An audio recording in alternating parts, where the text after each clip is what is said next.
உம்முடைய வேதத்தை நேசிக்கிறவர்களுக்கு இந்த சமாதானம் உண்டு, இடரல் இல்லை. வேதத்தை வாசித்தீங்களா? இந்த வார்த்தையை வாசிச்சீங்களா? ஏன் கேட்க தெரியுமா?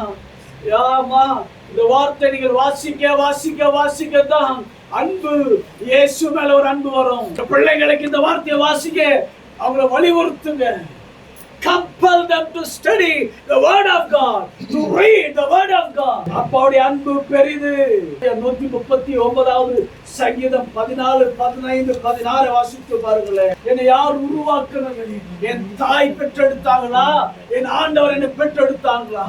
என் ஆண்டவர் தாயின் கருவில் இருக்கும் போது என்னை உருவாக்குனார். வாசிங்க, சீக்கிரம் வாசிங்க.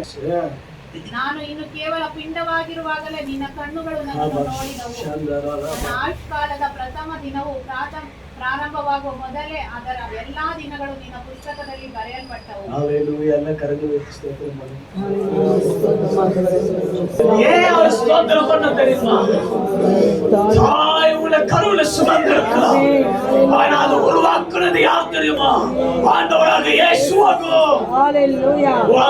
என்னை உருவாக்குனது யார் தெரியுமா? என்னை சுமந்தது என் தாய் இருக்கலாம், ஆனா உருவத்தை கொடுத்தவர் என் தேவனாகும். உருவத்தை கொடுத்தவர் உங்களுடைய தேவனாகும். அந்த உருவத்தை கொடுக்காமல் போயிருந்தா ஹalleluya, ஹalleluya, இன்னைக்கு நீங்க உங்களுடைய உருவமே இல்லாம இருந்திருப்பீங்க. எப்படி ஒரு கண்ணாடி முன்னாடி போயிட்டு நான் அழகா இருக்கிறேன்னு சொல்றீங்க? தேவன் உங்களுக்கு உருவத்தை கொடுத்தார். தேவன் உங்களை உருவாக்கிய நேரத்தில் இப்படிப்பட்ட தேவன் இடத்துலதான் நானும் நீங்கள் வாழ்ந்து கொண்டிருக்கிறோம். இப்படிப்பட்ட தேவன் இடத்துலதான் நாம் அடங்கி இருக்கிறோம். ஹalleluya. அதனால்தான் 128ஆம் சங்கீதம் 1-2 சொல்லுகிறது. சீக்கிரமா வாசி. ಅಂತಃಪುರದಲ್ಲಿರುವ ನಿನ್ನ ಹೆಂಡತಿಯು ಫಲಭರಿತವಾದ ದ್ರಾಕ್ಷಾಲತೆಯಂತಿರುವಳು. ನಿನ್ನ ಸಂಗಡ ಊಟದ ಮನೆಯ ಸುತ್ತಲೂ ಕೂತುಕೊಳ್ಳುವ ನಿನ್ನ ಮಕ್ಕಳು ಎಣ್ಣೆ ಮರದ ಸಸಿಗಳಂತಿರುವರು. ಇಗೋ, ಯೆಹೋವನಲ್ಲಿ ಭಯ ಭಕ್ತಿಯುಳ್ಳ ಪುರುಷನು ಈ ರೀತಿಯಾಗಿ ಆಶೀರ್ವಾದವನ್ನು ಹೊಂದುವನು. ஹalleluya. என்னமா என்னோட ஆசீர்வாதம்? ஹalleluya. சகல ஆசீர்வாதம். கர்த்தருக்கு பயப்படுகிற ஒரு பயம் இருந்தால் போதும், இவ்விதமாக உங்களை ஆசீர்வதிப்பார். இவ்விதமான ஆசீர்வாதங்கள் என்ன? அதே போல என்னது? உங்களுக்கு தேவையான காரியத்தை உங்களை கைவிட மாட்டார்.